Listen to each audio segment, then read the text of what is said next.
Hi, good morning everybody. Welcome to the world of geology. Geology means, the word means to the world of scientific wisdom, knowledge and technology. So today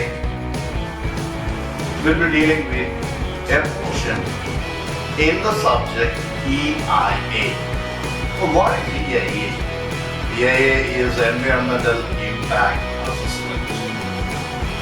Environmental Impact Assessment is a subject that comes under the Civil Engineering Division.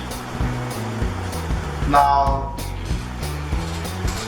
EIA കുറിച്ചൊരു text ബുക്കും ഞാൻ എഴുതിയിട്ടുണ്ട്. അപ്പോൾ here is a textbook on EIA that I have written. If you approach me, I will just sell it for this 200. Okay, the MRP is 250. Now, ഇതൊരു marketing തന്ത്രമായിട്ട് നിങ്ങൾ കരുതണ്ട.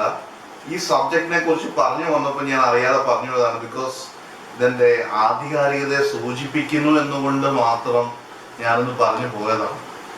ഇതവിടെ നിൽക്കട്ടെ. ഇനി എൻവയോൺമെന്റൽ ഇമ്പാക്ട് അസസ്മെന്റ്. ഈ എൻവയോൺമെന്റിലേക്ക് ഇമ്പാക്ട് എങ്ങനെയാണ് വരുന്നത് ഇത് ആദ്യമേ നമുക്കൊന്ന് ചിന്തിക്കാം. ഞാൻ ആ ഏരിയ അല്ല ഇന്ന് കംപ്ലീറ്റ് ആയിട്ട് ഡീൽ ചെയ്യാൻ ഉദ്ദേശിക്കുന്നത്. എങ്കിൽ പോലും ഒരു ഇൻട്രൊഡക്ഷൻ എന്ന രീതിയിൽ EIA എന്താണ് എന്ന് നിങ്ങൾ അറിയണം. So actually, as the word stands for, that is EIA stands for Environmental Impact Assessment.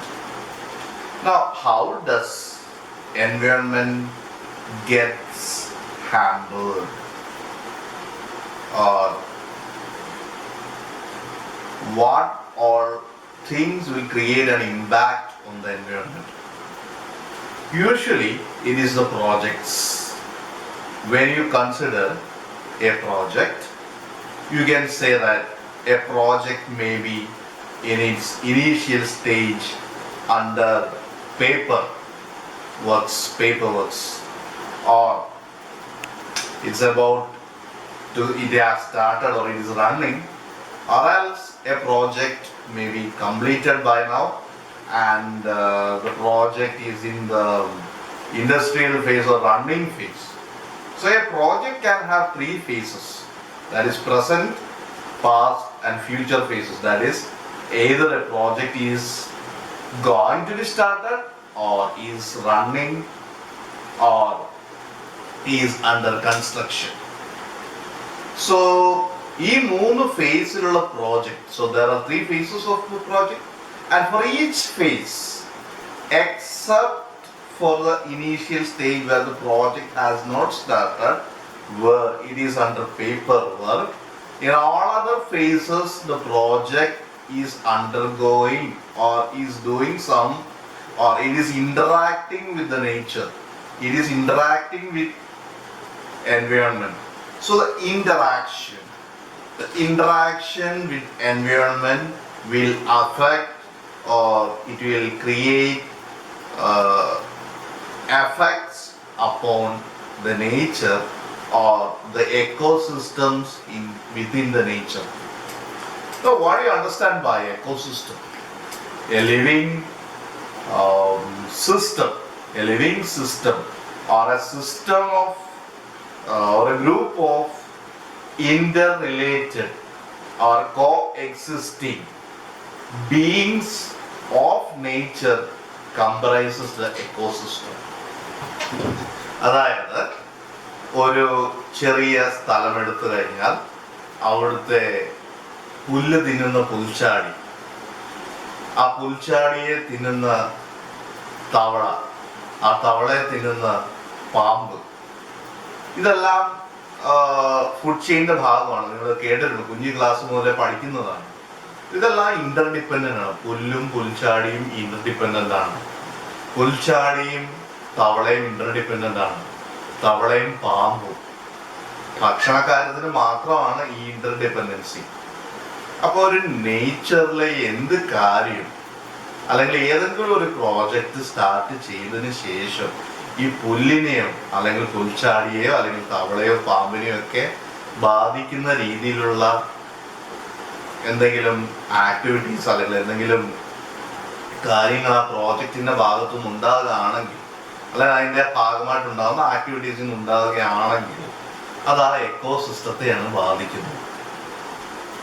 അല്ലെങ്കിൽ ആ എക്കോസിസ്റ്റത്തെ മൊത്തമായിട്ട് ബാധിക്കും. അത് എക്കോസിസ്റ്റം എന്ന് പറയുന്നത് നിങ്ങൾക്ക് മനസ്സിലായി. അതേപോലെ ഒരു പ്രോജക്റ്റ് റണ്ണിങ് ഫേസിലായാൽ അതിന്റെ ആഫ്റ്റർ എഫക്ട്സ്, പുക പടലങ്ങൾ ഒരു ഫാക്ടറി റൺ ചെയ്യുകയാണെങ്കിൽ ആ ഫാക്ടറിയുടെ വേസ്റ്റ് മെറ്റീരിയൽസ്, എഫ്ലുവൻസ്, അതായത് what you call effluents, it can be put into water or drainage and it will be finally reaching river bodies. River bodies ലുള്ള algae, fish, അങ്ങനെയുള്ള living organisms, ഇതിനെ ആശ്രയിച്ച് കഴിയുന്ന മനുഷ്യർ, ഇതെല്ലാം അഫക്റ്റ് ചെയ്യപ്പെടുന്നുണ്ട്. അപ്പോൾ ഏത് പ്രോജക്റ്റ് ആയിക്കോട്ടെ അത് എങ്ങനെയെങ്കിലുമൊക്കെ എൻവയോൺമെന്റിൽ എന്തെങ്കിലുമൊക്കെ ഇമ്പാക്റ്റുകൾ ഉണ്ടാക്കും. അപ്പൊ ആ ഇമ്പാക്റ്റ് ഹാർംഫുൾ ലിമിറ്റ്സിനേക്കാളും താഴെ നിർത്തേണ്ട ജോലി സാധാരണഗതിയിൽ ആ പ്രോജക്റ്റുമായിട്ട് ബന്ധപ്പെട്ട് നിൽക്കുന്ന അതിൻ്റെ അധികാരികൾക്ക് ഉള്ളതാണ്.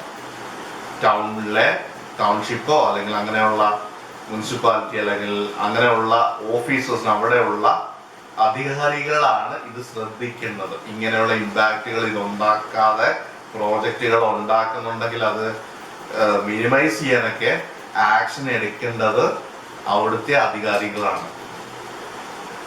സാധാരണഗതിയിൽ ഒരു പ്രോജക്റ്റ് തുടങ്ങിയ ശേഷമല്ല നമ്മൾ എന്താ പറയുക ഇമ്പാക്റ്റ് ഉണ്ടാവുന്നുണ്ടോ ഇല്ലയോ നോക്കുന്നത്. ഒരു പ്രോജക്റ്റ് അത് കമ്മീഷൻ ചെയ്യുന്ന അവസ്ഥയിൽ, അതായത് അതിന് സാങ്ഷൻ കൊടുക്കുന്നതിന് മുൻപ് തന്നെ ഈ വക കാര്യങ്ങൾ മുന്നേ കൂട്ടി കാണാനായിട്ടുള്ള ഒരു ഒരുക്കമാണ് സാധാരണഗതിയിൽ നടക്കുന്നത്. അങ്ങനെ മുന്നേ കൂട്ടി കാണാനായിട്ട് എല്ലാ പ്രോജക്റ്റിന്റെ എല്ലാ ആക്ടിവിറ്റീസും എഴുതി അറേഞ്ച് ചെയ്ത് അത് സ്ക്രീൻ ചെയ്ത് അതെല്ലാവരെയും അധികാരികളെ അറിയിച്ച് അവിടെയുള്ള ആൾക്കാരുമായിട്ട് ഡിസ്കസ് ചെയ്ത് അങ്ങനെ പല സ്റ്റെപ്പുകളുണ്ട് EIA-യിൽ. ഇത് എൻവയോൺമെന്റൽ ഇമ്പാക്ട് അസസ്മെന്റിന്റെ ഭാഗമാണ്. അപ്പോ നിങ്ങളെ എല്ലാവരെയും ഞാൻ ക്ഷണിക്കുന്നു, കേറി വാ കുട്ടികളെ GRPയുടെ ജ്ഞാനവിജ്ഞാന ലോകത്തിലേക്ക്. ഇന്ന് പാഠ്യം EIA